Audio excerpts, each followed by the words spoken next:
Thank you for joining us for VNPC's monthly webinar today. Um, sorry, I just have one announcement. Our 8th annual summit is coming up in October, so please hold the date for that. You can find more information on our website, govnpc.org. It's in Charlottesville this year. And without any further ado, I'm going to introduce our speaker for today and turn it over to him. Gemayl Mel Johnson is a resident of Portsmouth, VA, graduate of Churchland High School, and a former Division I basketball player who spent a year playing professional basketball in Iceland. He earned a business management a degree from Montgomery College, Tacoma Park, Silver Springs, and received a bachelor's degree from Elizabeth City State University, majoring in sports management and business marketing with a minor in psychology. He has a passion for inspiring and helping others overcome and handle life situations. He is a human services professional with over 14 years of experience serving communities as a special education teacher, QMHP, AC vocational counselor, member of the Wounded Warriors Project, independent living program director, and life skills coach, to name a few. Mel believes that we are put on this earth to help those in need as we progress in life. He lives by the slogan, embrace the journey. The journey is life and everything that comes with it. And so I would turn it over to you, Mel. How everybody doing today? Today I would like to talk to you all about mental health and also how it impacts the paternal aspect, and then give a little more in-depth detail on the Black and Brown struggles in the community in these aspects and how over time we have progressed and some of the things that we don't experience or understand that plays a big role in the paternal process. First of all, I would like to start off with mental health is incredibly important factor in feeling fulfilled in life. Most people struggle with mental health, being that the world that we live in, we have a lot of outside distractions, and especially in the days of this new social media realm. So we tend to compare our lives to a lot of outside noise and things like that. But the importance of mental health is key in every aspect of this life, from childhood all the way up to adolescence into adulthood. Me, myself, I've been in mental health 15 years. I experienced mental health in my family, being from my fathers, my uncles, and a couple of cousins and aunts who struggled with bipolar schizophrenia and things like that. And I tend to notice in my experience that a lot of people who aren't actually diagnosed with mental health issues actually suffer from the same, you know, problems. It's just there's a different spin to their success in life, being that maybe they feel they're more stable because they actually could pay bills, they can work a job. But a lot of people's issues and their conflicts at work or in life tend from mental health issues, the anxiety, the depression, the struggles that we have with talking and communicating our thoughts, our feelings, our processes. So I would like to first talk about mental health, how it's a very persuasive issue, especially in the Black and Brown communities. Many of them are social and economic impacts. When you factor in mental health and the disparities among Black and Brown individuals, some of them stem from the distrust in the medical system, healthcare inadequacies, lack of access to quality mental health care.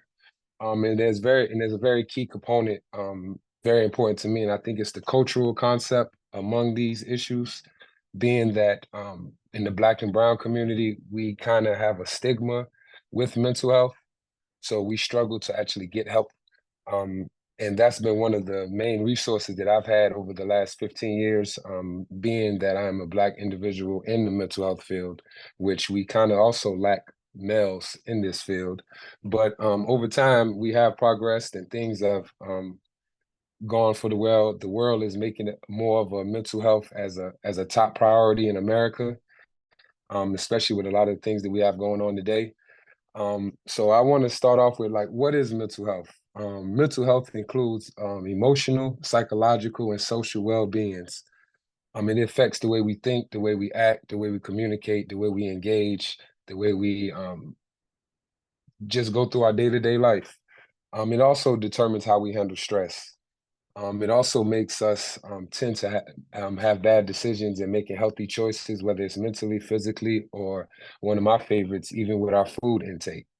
Food intake is a key aspect to mental health, starting from your childhood. Actually, I talk to a lot of my clients about the type of food that they put into their child's system starting from day one. Being in the school system, a lot of students and a lot of professionals tend to throw around the ADHD and things like that. So I speak to a lot of my clients about understanding that your child is like a plant. You have to water it from the soil all the way up, and it's only going to blossom with what you pour into it, with guiding it with sunlight and being able to truly reach its peak and then become an adult. So if I would lead with Black and brown maternal mental issues, as a counselor, it's a specific focus on paternal moods, anxiety disorders, which are normally the most commonly discussed, especially after postpartum depression. But there's also postpartum anxiety and postpartum trauma, which also has a little bit of PTSD in it. When dealing with the mothers, we'll speak on the mother aspect of the whole maternal and paternal process. I'm pretty sure most of you heard of the baby blues. So I want to talk about the baby blues versus postpartum depression. Often these two get confused. Statistics say that 80% of mothers suffer from baby blues. It's not actually clinical diagnosed, and it typically happens up until about 2 weeks before the delivery. Most women, their hormones are changing throughout that time. They become sleep deprived, very uncomfortable and irritable. Something I can't relate to being a male, but I can feel most women's pain in that aspect. um, um, excuse me. But outside of that, mothers tend to cry a lot. They tend to express frustration, irritability, and things like that. And it's something that's understood because you actually have go 9 months with something actually growing in your body. And then after the delivery has happened, you actually now have could still feel the pains of maybe your baby crying and understanding the needs that they need, which is in a different realm from when they was once inside of you.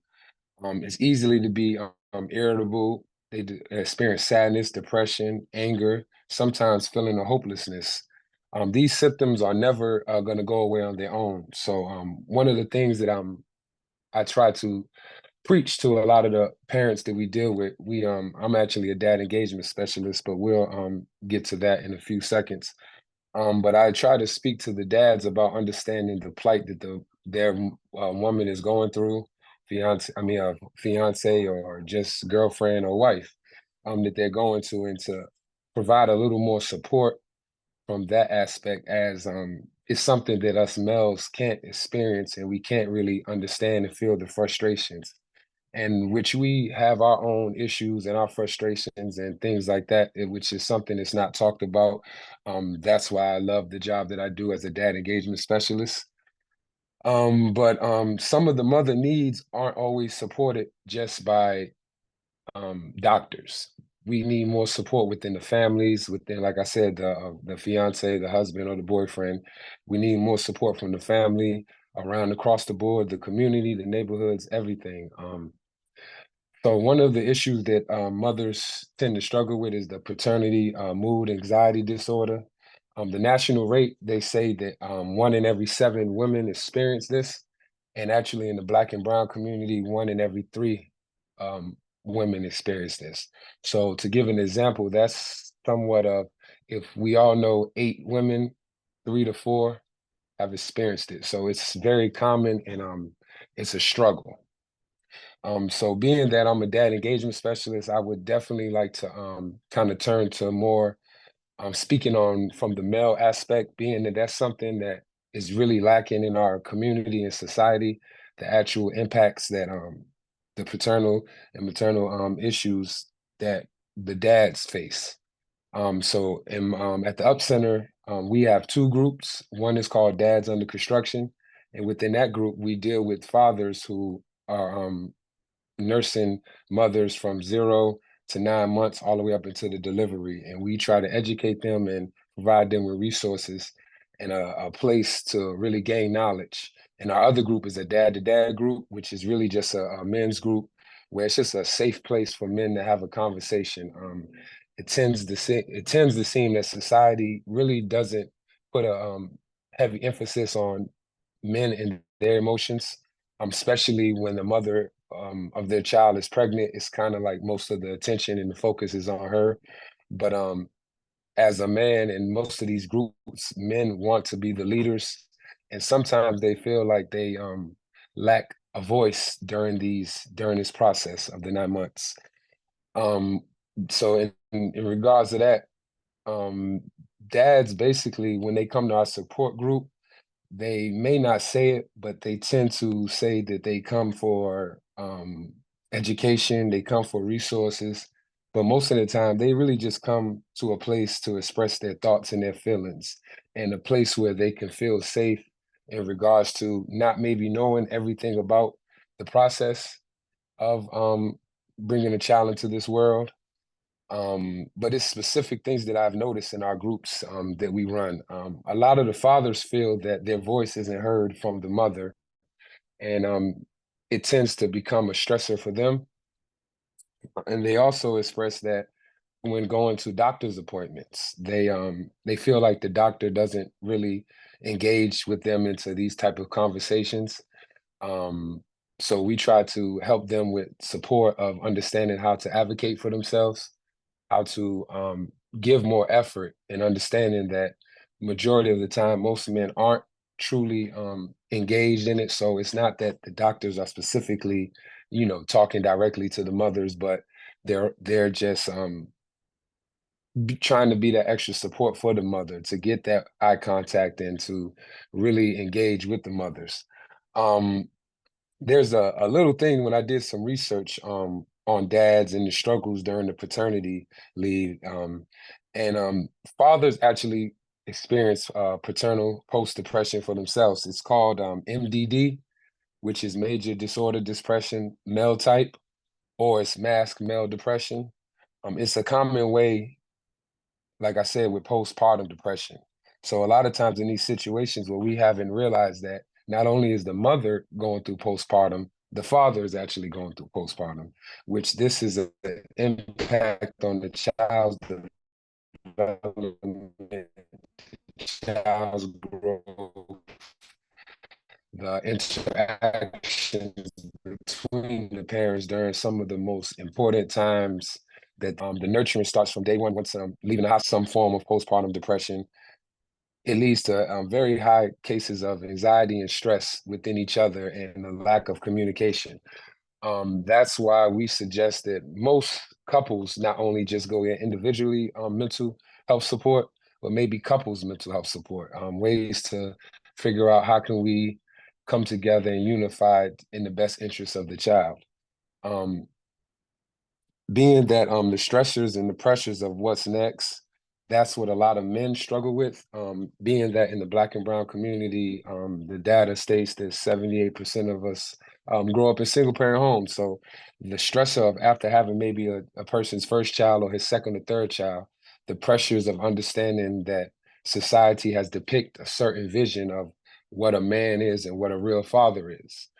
So if you go into the mental health aspect and how it starts from your childhood years and your adolescent years, a lot of fathers want to be great fathers. They just lack the support.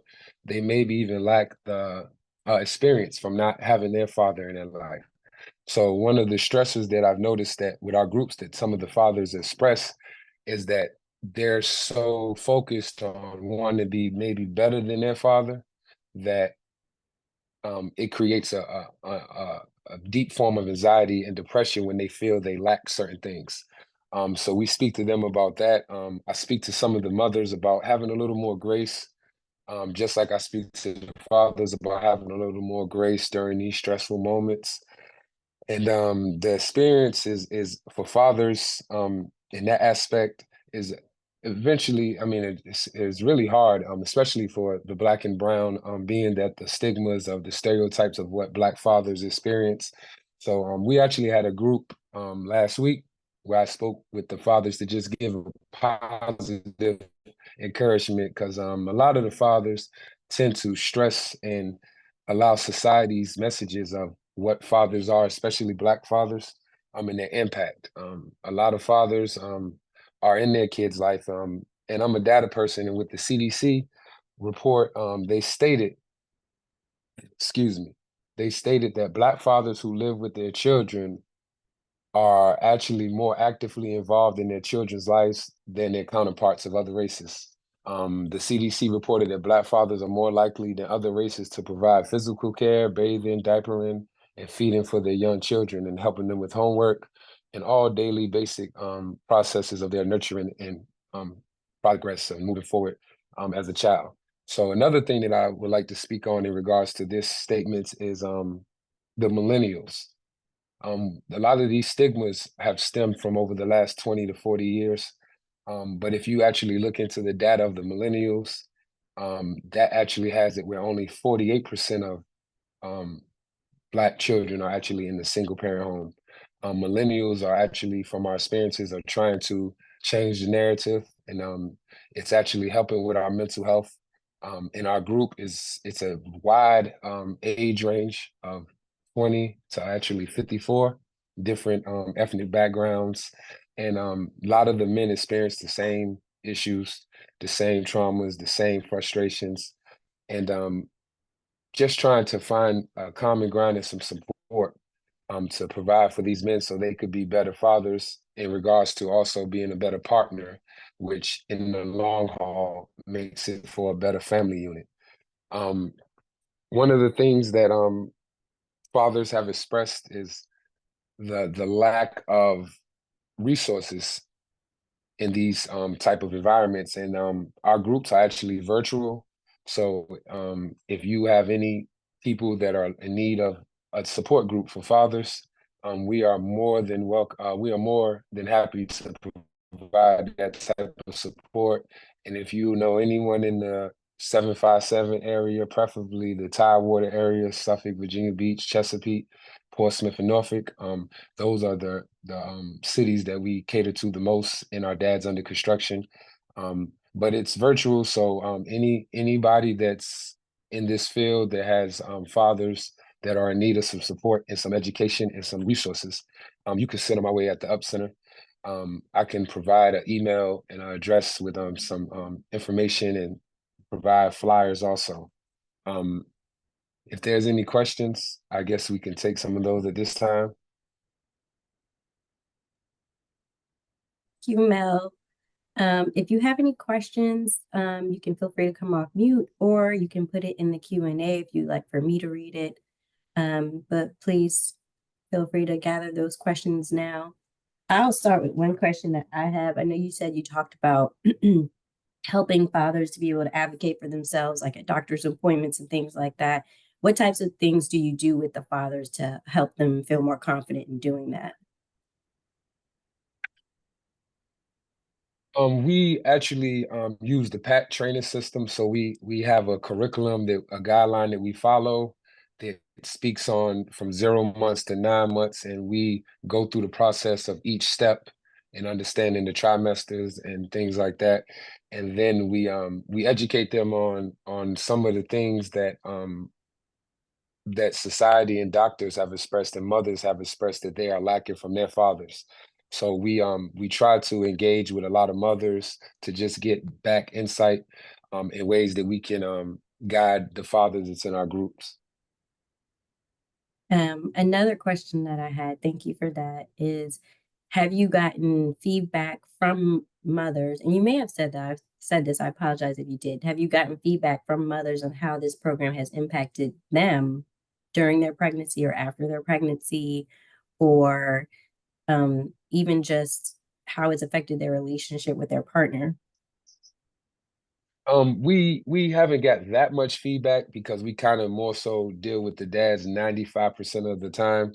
But we have got great feedback from the fathers during the process. We actually had a father who expressed that he had advocated for himself during the doctor's meeting, and the doctor actually gave him high praise.